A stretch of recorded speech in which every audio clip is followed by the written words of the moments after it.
Assalamualaikum warahmatullahi wabarakatuh.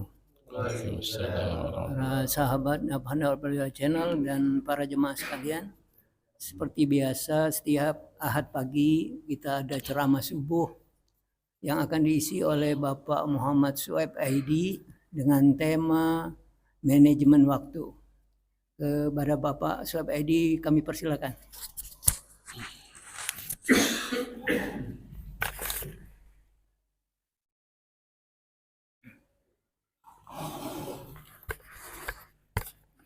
Assalamualaikum warahmatullahi wabarakatuh.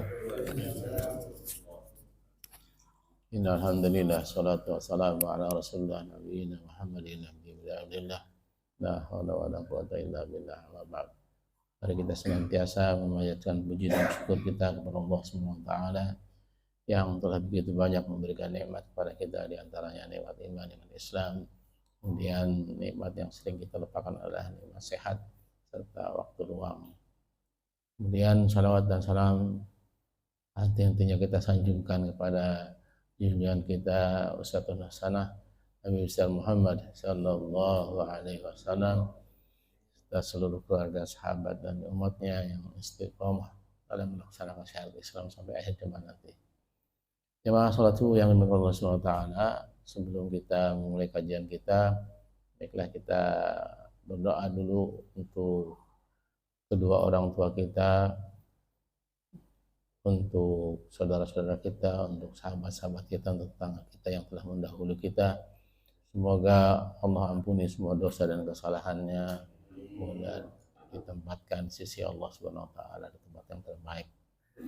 Kemudian juga kepada kedua orang tua kita, saudara-saudara kita, sahabat dan kerabat kita yang masih hidup, semoga Allah berikan mereka ketenangan dan kesabaran dalam menghadapi ujian hidup ini. Untuk itu kita bacakan Ummul Quran Al-Fatihah. A'udzu billahi minasyaitonir rajim. Bismillahirrahmanirrahim. Alhamdulillahi rabbil alamin. Ar-Rahmanir Rahim. Maliki yaumiddin. Iyyaka na'budu wa iyyaka nasta'in. Ihdinas siratal mustaqim. Siratal ladzina an'amta 'alaihim ghairil maghdubi 'alaihim waladdallin. Amin. Bagi ini kita bahas mengenai manajemen waktu atau pengelolaan waktu atau penggunaan waktu. Kita sadari bahwa waktu adalah sesuatu yang diberikan Allah Subhanahu wa taala kepada kita yang bersifat tidak kembali lagi atau non reversible time. Jadi waktu yang diberikan kepada kita ini akan hilang begitu saja, akan tidak akan kembali lagi, karena waktu-waktu yang sudah diberikan itu merupakan yang bersifat tidak pernah kembali lagi kecuali dengan beberapa hal yang bermanfaat bagi kita. Nah, apa yang dimaksud dengan manajemen waktu dalam perspektif Islam? Yang dimaksud dengan manajemen waktu dalam pengertian sederhana tentunya adalah mengatur waktu. Manajemen pada prinsipnya adalah mengatur, mengorganisasikan atau memanfaatkan waktu dengan sebaik-baiknya untuk aktivitas dan tujuan yang bermanfaat. Dalam Islam, tujuan yang bermanfaat itu harus sesuai dengan Al-Quran atau contoh dari Rasulullah SAW. Ada dua hal yang menjadi pegangan kita, yaitu Al-Quran dan contoh yang diajarkan oleh Rasulullah SAW. Nah, tentunya sebagai Muslim kita harus bisa menggunakan waktu sebaik-baiknya sebagai salah satu cara untuk mensyukuri nikmat Allah yang diberikan kepada kita. Dan waktu ini merupakan nikmat Allah yang tidak dapat diulang atau didapatkan kembali, karena waktu sejatinya selalu berjalan maju dan tidak pernah dapat diputar atau diperbaiki waktu yang sudah kita gunakan. Mari kita berintrospeksi, bermuhasabah terhadap apa yang telah diberikan Allah SWT kepada kita berupa waktu ini. Sampai saat ini waktu yang diberikan Allah SWT kepada kita dipergunakan untuk apa? Manfaat apa yang diperoleh dari waktu itu? Ini yang menjadi pertanyaan besar. Karena itu hendaknya dari kita meluangkan waktu untuk mencoba menghitung atau bermuhasabah terhadap apa yang telah kita isi di dalam mengisi hari-hari dari waktu yang diberikan Allah SWT. Dan tentunya manusia seringkali menjadi orang yang rugi karena telah menyia-nyiakan waktu yang Allah berikan. Padahal sumber syariat Islam adalah salah satu firman Allah yang memperingatkan agar senantiasa menggunakan waktu dengan baik. Yaitu apa? Yaitu dalam Al-Quran surat Al-Asr. Suratnya pendek, 3 ayat, tapi Allah menyampaikannya dengan tegas.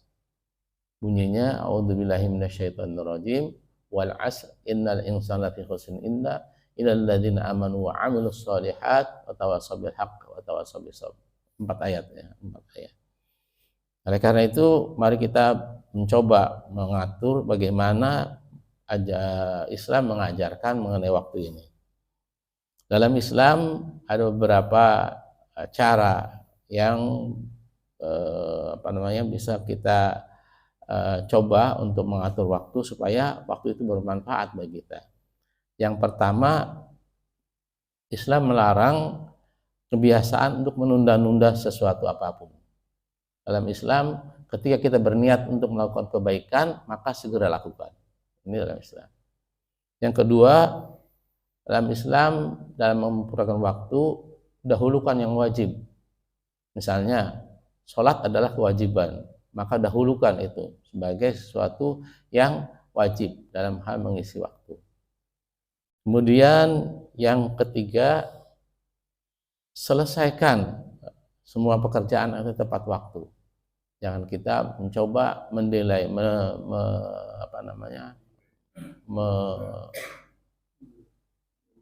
menunda-nunda apa yang sudah kita tugaskan atau kita niatkan untuk bekerja.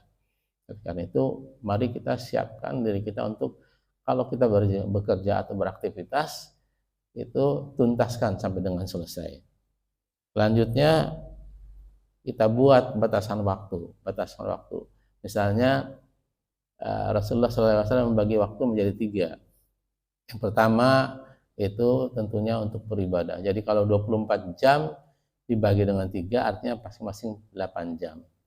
Waktu untuk beribadah 8 jam, kemudian waktu untuk istirahat 8 jam, waktu untuk waktu untuk melakukan kegiatan bersama keluarga atau sosialisasi itu 8 jam. Nah, kita berhitung sekarang ini. Kalau kita beribadah 8 jam, artinya apa? Artinya kita berapa sih sebetulnya kemampuan kita untuk melakukan ibadah selama 8 jam. Bukan berarti dalam 8 jam berturut-turut, tapi dalam 8 jam itulah kita waktunya untuk memulai ibadah. Jangan sampai kegiatan-kegiatan kita banyak dilalaikan oleh adanya kegiatan-kegiatan yang tidak bersifat beribadah. Misalnya nongkrong, ngobrol, ngalor ngidul yang nggak jelas itu, sehingga waktu kita terbuang, tersita begitu saja. Ini mudah-mudahan kita bisa memanage waktu dengan sebaik-baiknya. Selanjutnya, dalam hal mengatur waktu itu, membuat jadwal kegiatan. Jadwal kegiatan, bila perlu misalnya kebiasaan kita apa? Pagi misalnya kita berolahraga. Setelah berolahraga kita istirahat. Setelah istirahat kita beribadah dalam sholat duhur. Setelah sholat duhur kita mengisi kegiatan dengan misalnya katakanlah makan siang kalau nggak puasa, gitu, nggak sahur. Selanjutnya terus kita hitung supaya waktu yang kita punya itu bermanfaat. bermanfaat dalam hal segala sesuatunya bisa dihitung dengan baik. Kemudian selanjutnya kurangi waktu untuk bersantai-santai, karena Allah Subhanahu wa taala dalam surah Az-Zariyat menyampaikan bahwa wa ma khalaqtul jinna wal insa illa liya'budun. Jadi setiap manusia itu punya kewajiban untuk senantiasa beribadah kepada Allah Subhanahu wa taala. Oleh karena itu bukan berarti kita melupakan dunia, artinya khusus saja beribadah, tapi kegiatan dunia ini adalah ditujukan sebagai sarana untuk mendapatkan kegiatan akhirat nanti. Kemudian selanjutnya dalam mengatur waktu, jangan terjebak dalam masa lalu, merenung-renung kegiatan yang sudah lalu, padahal waktu itu hanya ada masa lalu, sekarang, dan masa yang akan datang. Waktu masa lalu sudah selesai, kita hanya bisa melihat hasilnya apa yang telah kita lakukan pada masa lalu. Misalnya, tadi kita melaksanakan sholat subuh, udah selesai. Jadi, yang sekarang kita hadapi, sekarang kita siapkan diri kita, hati kita, pikiran kita untuk mendengarkan kajian misalnya gitu. Nah, inilah yang saatnya yang kita siapkan. Artinya, niatkan apa yang sudah kita lakukan sekarang ini, saat ini, detik ini untuk beribadah kepada Allah Subhanahu wa taala. Nah, sedangkan ke depan kita berencana apa-apa misalnya, itu hanya sebuah angan-angan. Boleh kita berencana, tetapi sesuatu itu Allah yang memastikan bahwa kita apakah memang masih hidup di masa yang akan datang ini. Oleh karena itu, kita kerjakan apa yang ada di depan kita ini. Rasulullah SAW menyampaikan, ketika kiamat akan datang, gitu, dan di tanganmu ada sebatang bibit atau bibit kurma dalam hal ini, maka segera tanam. Gitu. Apa artinya?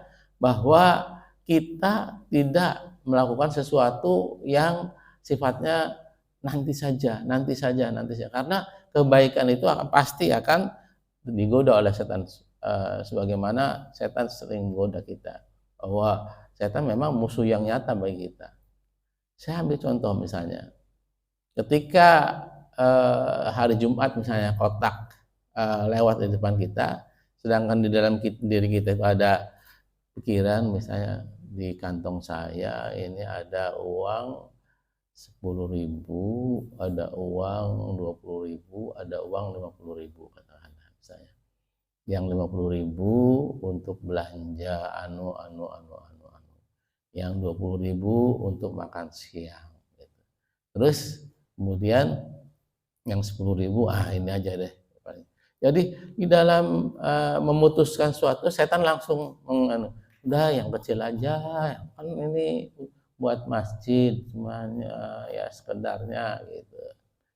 Nah, sementara kita misalnya gitu sudah berniat untuk mengeluarkan yang 20.000, tapi karena setan terus menggondeli kita untuk tidak melepaskan yang 20.000, tapi yang 10, tercabutlah kita dari saku kita uang 10.000. Jadi dimasukin, sementara yang 50.000 itu terjatuh karena satu saku gitu ya. Nah, kotak amalnya lewat, kita sudah ngisi itu, terus orang yang belakang itu noel kita gitu. Mas, ini uangnya. Nah, kita pikir bahwa mas yang belakang itu mau nyumbang ke kotak amal gitu kan. Terus uang yang 50.000 tadi kita masukkan ke ke kotak amal itu tadi. Nah, setelah masuk kotak amal lewat, si orang yang belakang bilang, Mas, itu uang Mas yang jatuh tadi. Nah, gimana tuh kalau gitu kan? Kita udah jadi ketika kita sudah berniat untuk suatu kebaikan, pasti setan itu akan menggoda kita untuk senantiasa memberikan sesuatu yang paling sedikit. Ingat cerita dari Khabil dan Qabil ya. Khabil karena mereka yang Qabil ya, yang menyenangi saudara kandungnya yaitu Ikrimah, sementara padahal Qabil itu menurut ketentuan dia harusnya yang menikahi Ikrimah. Nah, terus setan selalu menggodanya gitu. Sehingga terjadilah keributan gitu. Dan Nabi Adam alaihissalam sebagai ayahnya meminta petunjuk kepada Allah Subhanahu wa taala. Kemudian Allah memberikan petunjuk. Baik, kalau begitu keduanya silahkan berkurban. Berkurban apa? Karena yang satu adalah petani, maka dia berkurban hasil buminya. Sedangkan yang satu lagi berkurban karena dia peternak, maka dikurbannya 1 ekor kambing. Karena ini mereka berpikir beda dan setan terus menggoda. Ketika yang satu bilang pasti kambing harus diberikan kepada Allah itu adalah kambing yang terbaik, maka diberikanlah kambing yang terbaik. Kemudian yang satu lagi kakaknya bilang bahwa ini percuma karena setan selalu menggoda, ini percuma kalau diberikan, akan hilang begitu saja gitu.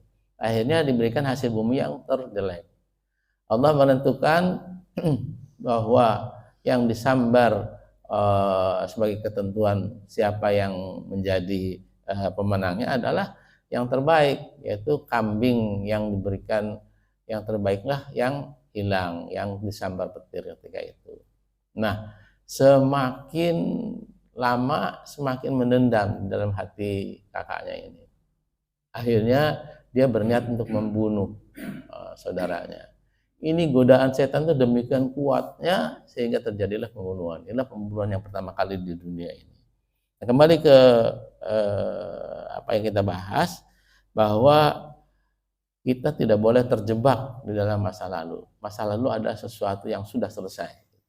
Kita fokus pada hari ini, pada detik ini, pada saat ini untuk mengerjakan kebaikan. Ini yang harus kita lakukan. Jangan juga kita berangan-angan.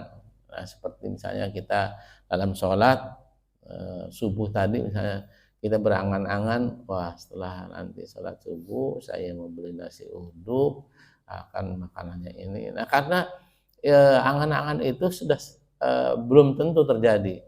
Siapa yang bisa memastikan bahwa kita masih hidup setelah ini? Nah, ini yang harusnya menjadi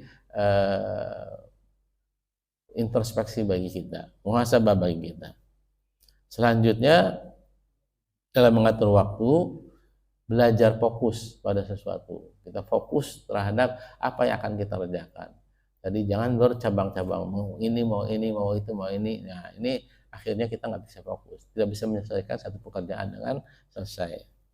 Kemudian yang terakhir adalah niatkan untuk berubah menjadi yang lebih baik. Niat yang lebih baik itulah yang merupakan amalan yang akan dicatat Allah Subhanahu wa taala sebagai sesuatu yang menghasilkan pahala nantinya. Lalu mengapa waktu itu sangat penting dalam Islam? Nah, dalam ajaran Islam, Allah Subhanahu wa taala senantiasa memerintahkan hambanya untuk memanfaatkan waktu dengan sebaik-baiknya. Karena waktu merupakan hal yang sangat urgent, hal yang sangat penting, sehingga memanfaatkan waktu merupakan amanat Allah kepada makhluknya. Ini yang harus kita sadari, bahwa memanfaatkan waktu adalah sesuatu yang diamanatkan Allah Subhanahu wa taala kepada kita sebagai makhluknya. Nah, ada hadis Nabi yang disampaikan, Rasulullah SAW menyampaikan, sebaik-baiknya manusia adalah manusia yang paling bermanfaat bagi orang lain. Bermanfaat bagi orang lain adalah memberikan yang terbaik untuk orang lain. Ini merupakan amanat yang harus ditunaikan oleh kita sebagai umat Islam. Nah, kemudian sebagaimana saya tadi sampaikan, bahwa Allah Subhanahu wa taala menyampaikan firman-Nya, gunakan waktu sebaik-baiknya di dalam surat Al-Asr. Surat Al-Asr kan wal asr, demi masa atau demi waktu, innal insana lafi khusrin, sungguhnya manusia itu dalam keadaan rugi, illal ladzina amanu, kecuali mereka orang yang beriman, wa amilus sholihat, kemudian beramal soleh, wa tawassaw bil haq, kemudian menyampaikan kebenaran, wa tawassaw bis sabr, dengan menyampaikan secara sabar. Nah, ini adalah rumusan yang disampaikan Allah Subhanahu wa taala bahwa manusia itu bisa menjadi sumber celaka bagi dirinya ketika dia tidak mampu mengelola waktu sebagaimana disampaikan dalam surat Al-Asr tadi. Surat Al-Asr ini adalah pengingat kita untuk senantiasa memanfaatkan waktu yang diberikan Allah Subhanahu wa taala kepada kita. Ada setidaknya 4 sumpah Allah Subhanahu wa taala tentang waktu. Allah bersumpah 4 kali dalam Al-Qur'an. Yang pertama, Allah bersumpah dengan perkataan wal fajr, demi fajar. Ini dalam surat dalam Al-Qur'an surat ke-89. Wal fajr, demi waktu fajar. Itu artinya bahwa kita harus berhati-hati. Sumpah ini, kata Allah Subhanahu wa taala, diibaratkan sebagai awal mula kehidupan manusia, di mana biasanya diisi dengan harapan, diisi dengan cita-cita dan semangat yang menggebu-gebu. Pada waktu ini pula Allah Subhanahu wa taala melihat seberapa besar tekad hamba-hambanya untuk memaksimalkan waktu yang diberikan kepada kita, pada manusia. Kemudian yang kedua, Allah Subhanahu wa taala bersumpah dan berkaitan dengan waktu adalah dalam surat ke-93, surat Ad-Duha. Wad-duha, demi waktu duha. Ini artinya bahwa waktu duha itu adalah diibaratkan sebagai waktu yang produktif bagi manusia atau dalam masa kejayaan.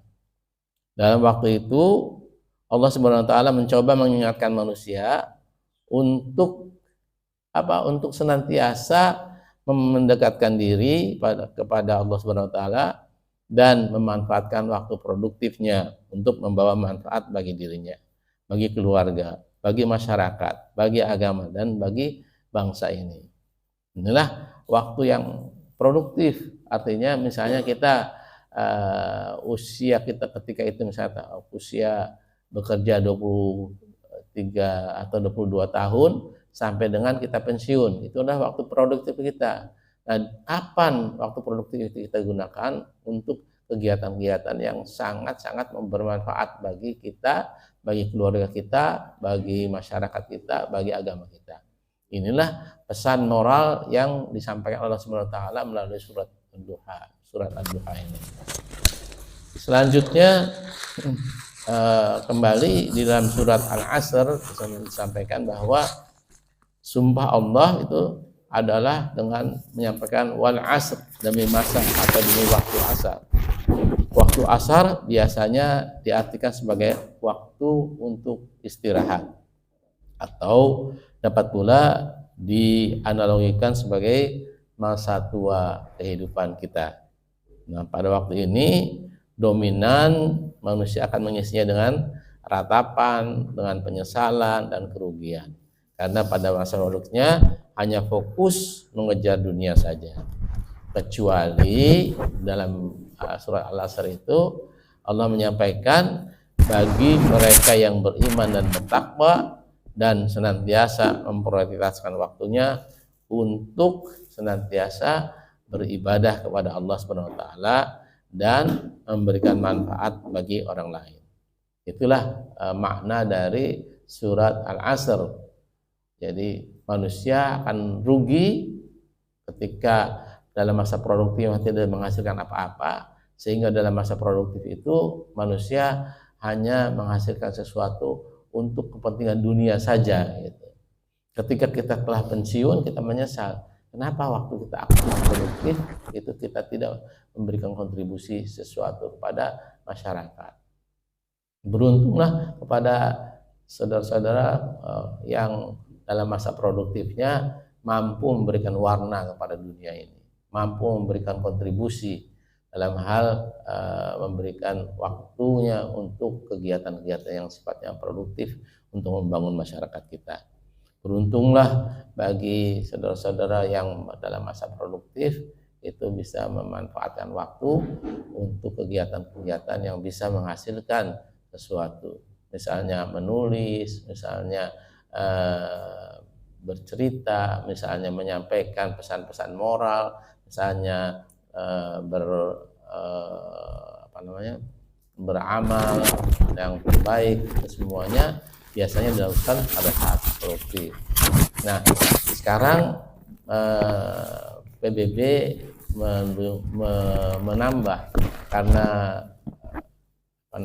harapan hidup kita itu lebih lama lagi menurut catatan PBB, maka usia produktif itu tidak hanya sampai dengan 56 tahun, tapi bisa sampai 60, bahkan seorang guru besar bisa sampai 68 tahun. Notaris misalnya bisa produktif, dan dokter bisa produktif sampai dengan 68 tahun. Itu masih boleh untuk memberikan keputusan atau memberikan sesuatu yang sifatnya mengikat kepada profesinya. Nah, beruntunglah kita bisa memanfaatkan waktu seperti itu.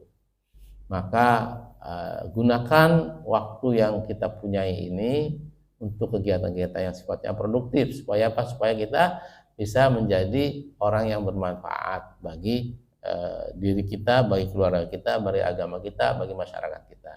Nah, oleh karena itu, mari kita manfaatkan waktu yang kita punya sekarang ini untuk sesuatu yang sifatnya produktif, untuk sesuatu yang sifatnya menghasilkan sesuatu yang bermanfaat. Kemudian sumpah terakhir Allah yang berkaitan dengan waktu adalah walail, demi masa, demi malam. Itu surat ke-92 ya. Walail. Waktu malam digambarkan menurut Kiai Khalil Nafis, beliau adalah Ketua Bidang Dakwah MUI, sebagai waktu menjelang kematian. Di mana melalui sumpahnya ini Allah SWT mengingatkan manusia tentang kefanaan dunia dan kewajiban mereka untuk mempertanggungjawabkan seluruh waktu yang telah mereka habiskan semasa hidupnya. Inilah digambarkan Allah Subhanahu wa taala dengan sumpahnya walail dalam surat Al-Lail. Surat Al-Lail itu surat ke-92. Bagaimana Allah menyuruh kita untuk menyiapkan diri kita menghadapi menyongsong kematian yang kita tidak tahu. Walaupun dalam sunnatullah, karena kematian itu sesuatu yang dirahasiakan Allah Subhanahu wa taala kepada kita. Belum tentu yang tua itu lebih dulu, bisa jadi yang muda yang dahulu. Belum tentu yang muda itu meninggalnya belakangan, karena meninggal itu tidak berdasarkan urutan waktu. Yang tua bisa jadi belakangan, yang muda depanan, tapi bukan berarti yang muda itu belakangan meninggalnya, karena sesuatu Allah yang mengatur tentang kehidupan ini. Selanjutnya Rasulullah SAW bersabda dalam hal waktu ini, jagalah 5 waktu sebelum datang 5 waktu. Ibnani khamsan ala khamsin. Jagalah yang 5 sebelum datang yang 5. Yang pertama, kita menjaga waktu muda kita sebelum masa tua kita. Yang kedua, jagalah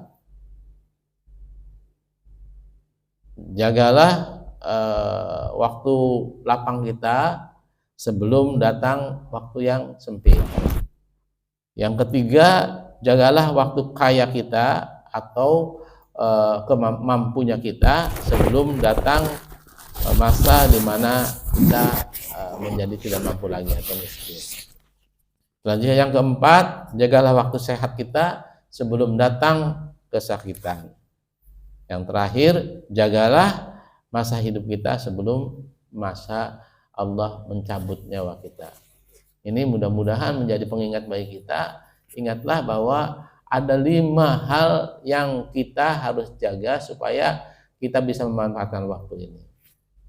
Mungkin itu saja dulu yang bisa disampaikan pagi hari ini. Mudah-mudahan bermanfaat.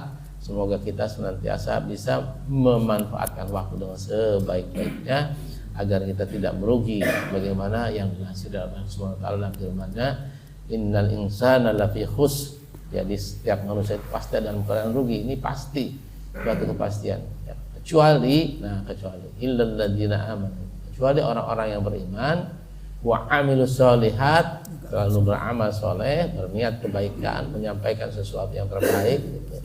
Watawassaw bil haq, dengan cara apa? Menyampaikan pada hak, pada yang benar. Kita tidak menyampaikan sesuatu yang kabar bohong, kita tidak menyampaikan sesuatu yang tidak kita kerjakan, karena dalam surah Al-Hasr kalau tidak salah, Allah sangat membenci apa yang kita tidak lakukan, apa yang kita ucapkan tapi tidak kita lakukan. Kaburat maqtan indallahi an taqulu ma la taf'alun. Allah sangat membenci apa yang kita katakan tapi kita kerjakan. Demikian mungkin pagi hari ini, semoga apa yang disampaikan ini bermanfaat bagi kita semua. Baik, sebelum ditutup kita buka ruang untuk berdiskusi supaya ini lebih bermanfaat lagi. Silakan. Atau